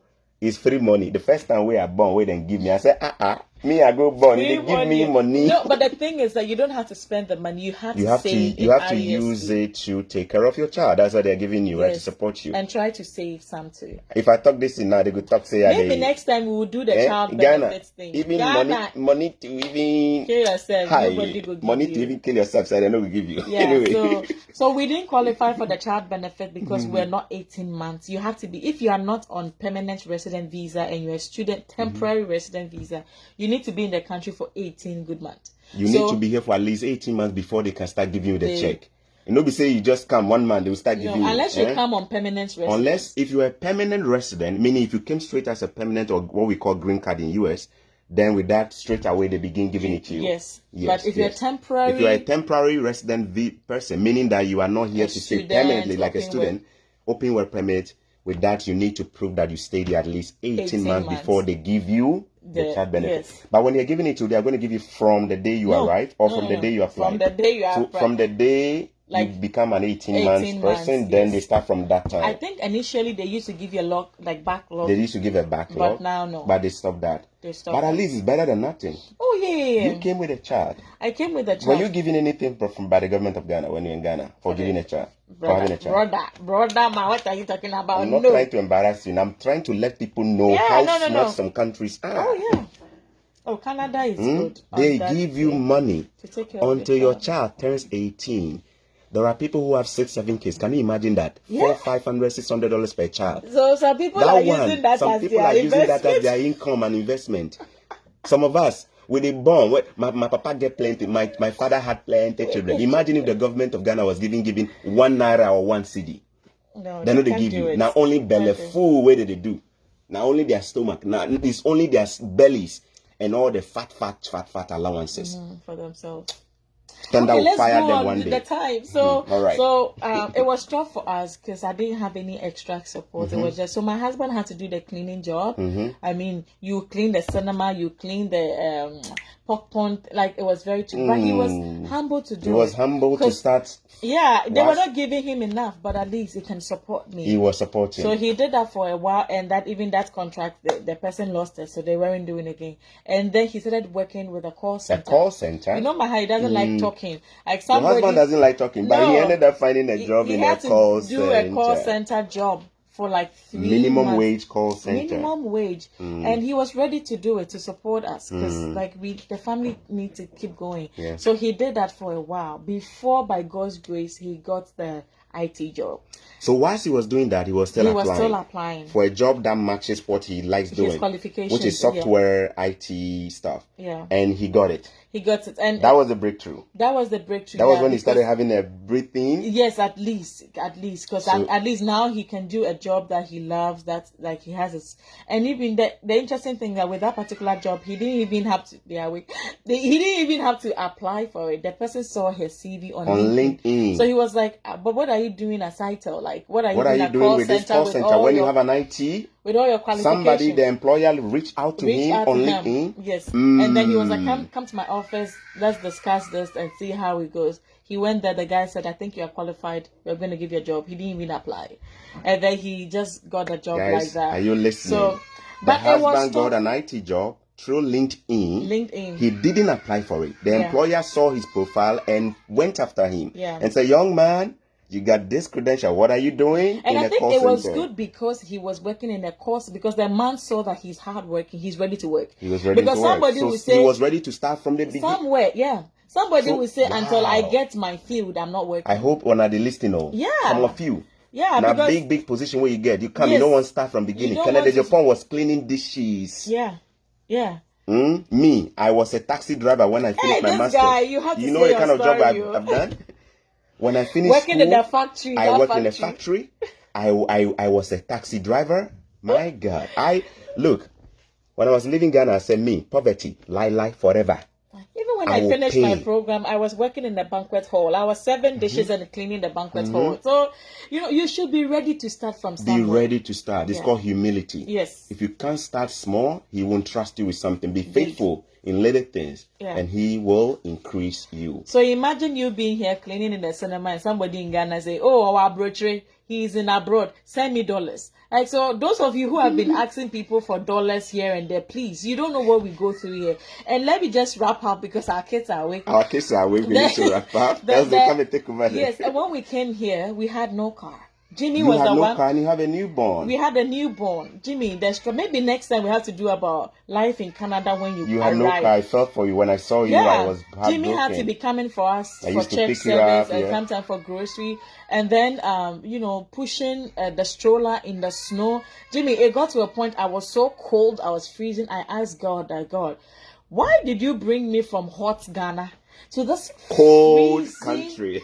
Like, you freeze, your ears will be freezing, and I had a baby. Your ears was freezing. And the snow will be so thick, you can't even you were push the because you had no car, you couldn't afford it. But my parents will call me and encourage us, and you say that it's going to get better. And my friends, like you and others, we say we all went through, it's going to get better. And to the glory of God, it's been 6 years. I'll be 6 years this year. And now you're driving better car. It's getting better and better by the day. And we keep trusting God. So it's not like now you both have better jobs. Yes, by God's grace, I'm doing my another master's. And you are even working still. Yes, we've not reached there yet, but it's better than we can. Okay. And I will say that you keep trusting. Keep trusting God. And be ready to start from start. It's not like immediately you land in Canada, boom, everything is fine. No. You might have to go through some bumps. Some people get lucky, they come and everything works. Yes, and some people give false impression. Some people give false impression. When they arrive here, okay, some people will be working like 3 jobs or so, and then they will be buying flashy things in Ghana, sending money, making you feel as if it's a 9-day wonder. You just come and the money is on the tree. I'm telling you, it's not rosy, my dear brothers and sisters. So don't be following. It will get better. It will the get system better. Here, you will get a job. Yes. It's not going to be, everybody gets a job. Yes. Just that maybe you have to wait and wait and wait and then you get a job. Sarah's son is up and calling Sarah. So guys, I hope you are getting value from this interview. I am. In fact, I've been inspired just listening. There is a portion of a story that I never knew until this interview.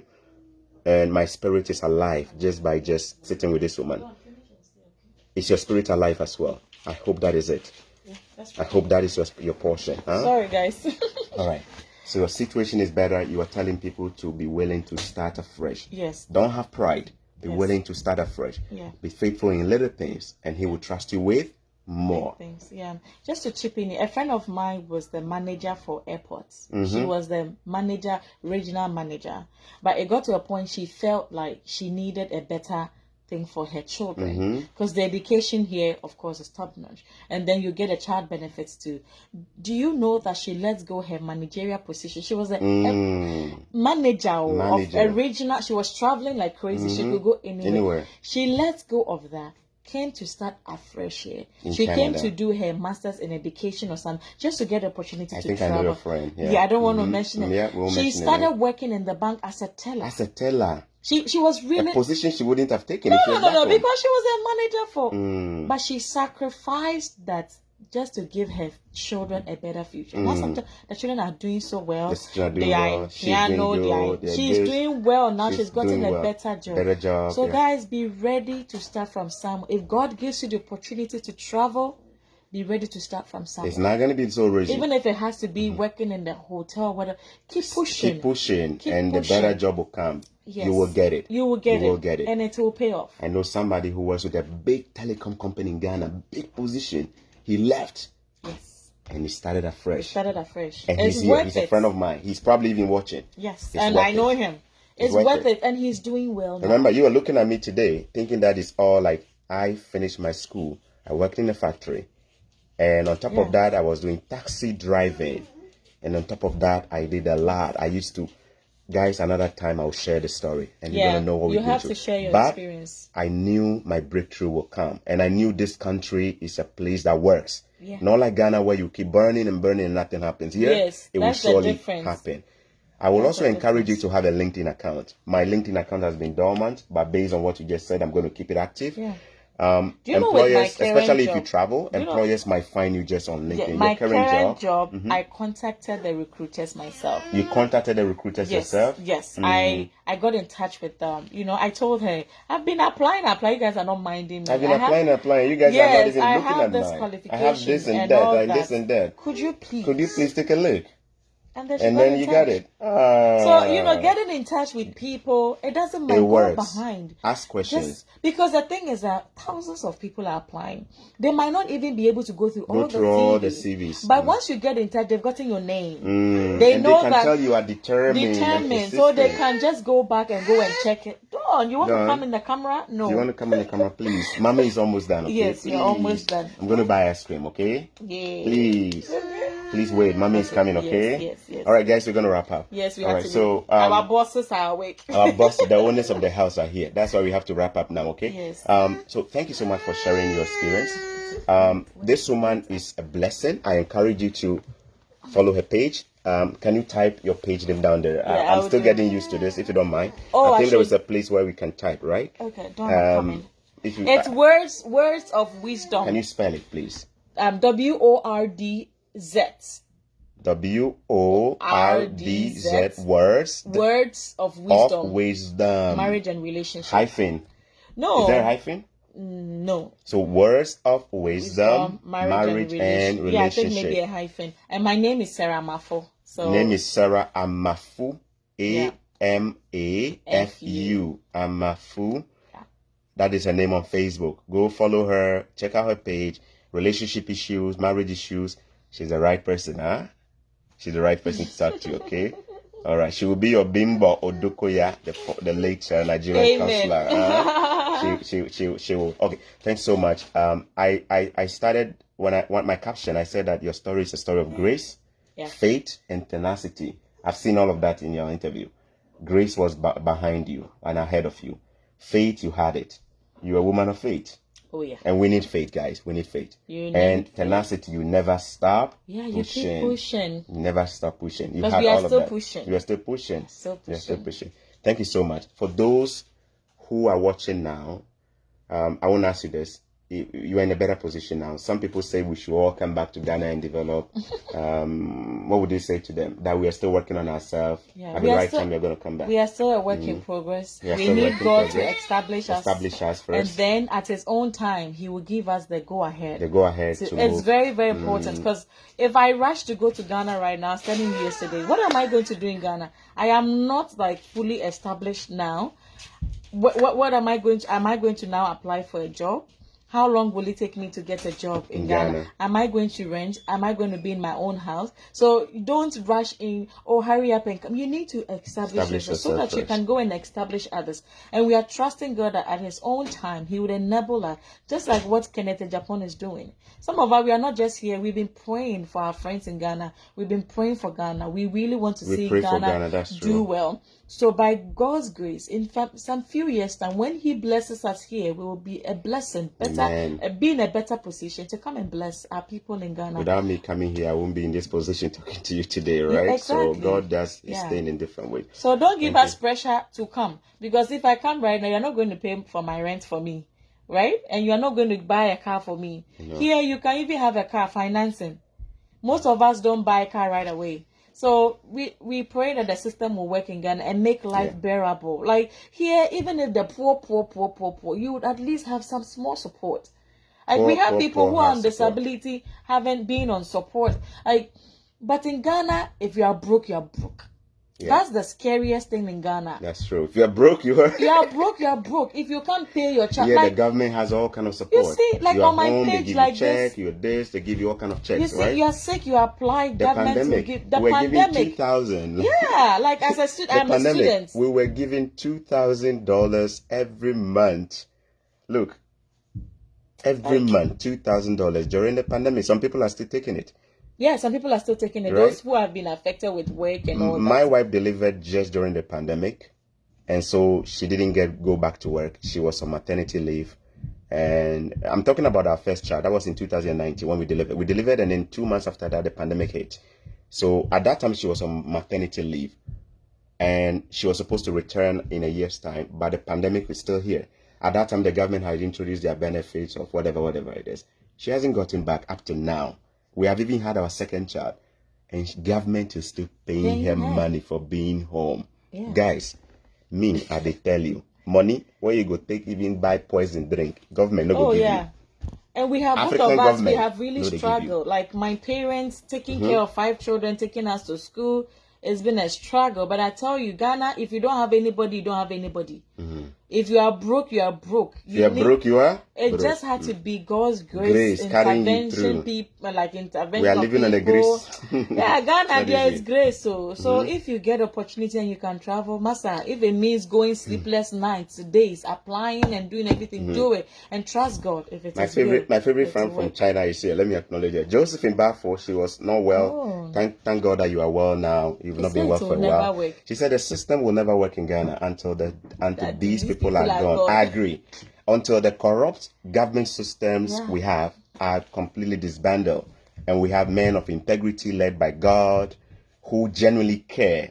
People like I won't mention them, Kagame, people who really care about leaving a legacy, get into power. It will be difficult. It will be difficult for the countries in Africa to move forward.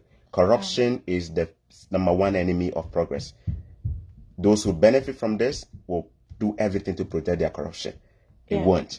So that is what we need to pray for. Leadership that is righteous, leadership that is meant to leave a legacy, not by yourself. Thank you, Josephine. I think there was a question from Collins Boahin, Kenya. Can I get your email? chocomillionaire@gmail.com. chocomillionaire@gmail.com. That's my email. Collins had a question. I think you asked a question whether you said you were an accountant. Did I? You are good at this. Can you quickly check if you have 1 or 2 questions and then we wrap up, please? Okay. Guys, we are ending in the next 2 minutes. We wanted to do only okay? 1 hour. And we wanted to do 1 hour. We've done more than one. There was a question that I saw from Collins. Collins, your question is gone. Oh, okay. My background is accounting and my wife... This from Collins, Boahin, Kenya. My background is accounting. Okay, go ahead.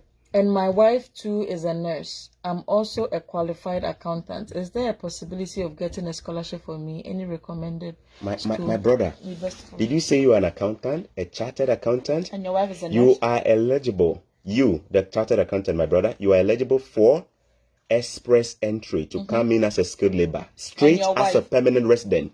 Yeah, you don't have to. You don't even need to go through school. You come in straight. They will give you the permanent residence straight from Ghana or wherever you are, and you come in straight. So stay tuned. I have done a video on that. Please go through my videos and check how to come to Canada permanently as a skilled labor. Watch that video and get in touch. You don't need to go through school, my brother. Chartered accountant. I have a lot of friends who are chartered accountants and they came here straight as permanent resident. You are eligible. Your wife doesn't even need to do anything. You are eligible as a chartered accountant to come as a permanent resident. No need for school stress. No need to spend money. Straight, you can apply, and they will give it to you like a straight green card or straight permanent resident. And most people are getting that. People are getting it. I know accountants. Mine came straight like that as a permanent resident. I know 2 Nigerians and 1 Ghanaian who live in our city who came here as chartered accountants straight. Wow. They didn't even have to do. They come straight, permanent resident from day one.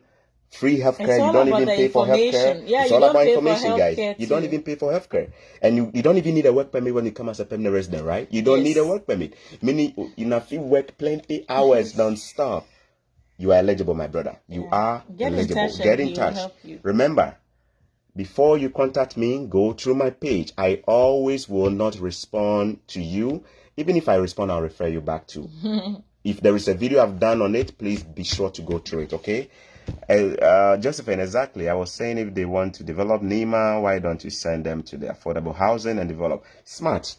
Egypt just did that. They relocated a whole slum, the people of a slum, to a different place and developed that place, but they gave the people a new place and a better place to live. And here we have affordable housing. We have all of that. Low income. Just that when our people even do affordable housing, they will leave it to rot. You've seen videos where they've left those to rot. I do have an MBA, Richard Apiache, Sam. I do have an MBA in management. What's my chances of relocating to Canada? Please check my video on how to come on scholarship. I did a video yesterday, how to come on scholarship. With an MBA, you don't get a scholarship if you are coming to do another MBA. But if you have a first degree plus an MBA and you want to branch into an MSE, Masters in Accounting or Finance, you can get a scholarship. So check my video on how to come on scholarship. I did that yesterday. I think that's where we end. Okojo says, please, how different is Masters from postgraduate diploma in Canada? Good question. There are 2 school systems here, the universities and the colleges. Yeah. Now, the colleges are similar to our polytechnics. Yeah. Polytechnics issue higher national diplomas. Now, the higher national diplomas or HND is the same here as postgraduate diploma, postgraduate diploma. So when you hear postgraduate diploma, it's like an HND from a college in Canada, which is similar to a polytechnic. Now, the universities are the ones who award degrees. So they award the bachelor's, they award the master's and the doctorate degrees. I hope that answers your question. Scholarship are mostly available to degree holders or more. So if you have a degree or you have a master's or even a PhD, you could get a scholarship if you check their eligibility criteria well. Thank you so much, guys. Anson Elvis, my brother is a military officer. Does he qualify for express entry? I am yet to see military skill set as one of the skill set that is highly required or needed in Canada. Places like UK, they actually have programs like this where they bring US and UK. I know they bring people in as military, contractors. So just but not with Canada. So check about that. And I'll also do a bit of research about this. This is a good question. I'm pretty certain that Canada does not have a shortage of military men, but they do need engineers, software programmers, if you nurses. Know anybody, they do need nurses. They do need accountants. They do need architects. They do need pharmacists, they do need handy workmen, carpenters, and all that. You just professional need carpenters. Just make sure you back it with documents. They need mechanics. And yesterday I was talking to a friend yesterday who was working at Toyota Ghana. Yeah. And we are trying to see how he can come here. He can come. And I was telling the him, mechanic is here, minimum wage, guys. Minimum wage here is $15, $15 an hour, depending on where you are. But mechanics here, their wage per hour is between $90 to $120. Did you hear that? Ghana, we don't respect most of them. We say, oh, these are the people in Ghana that we don't respect. Mechanics, $90 to $120 per hour. When I go see my mechanic, when the bill comes, when they service your car, in Ghana, these are the positions that people will laugh at you and say, nah, job where they produce anything here. So if you're a professional mechanic with certification from a school, or you guys are the ones Canada is looking for. All right, guys, God bless you so much. The questions are just coming. Thank you, guys. Do me a favor. Share this. Remember, if nobody shared Choco Millionaire's video, you will not be here. Share this and give others a blessing, and you will be blessed. You'll never be the same. God bless you. This has been Choco Millionaire, coming your way with the woman from the counseling page called Words with a Z at the end. Words of Wisdom. Marriage and relationship. Look for her on Facebook. Her name is Sarah, Sarah, space Amafu, Amafu. Send her a request. She's got a lot of smile and she'll be happy to help you. God bless you. We'll see you again for another session. Love you all. Bye. We love you all.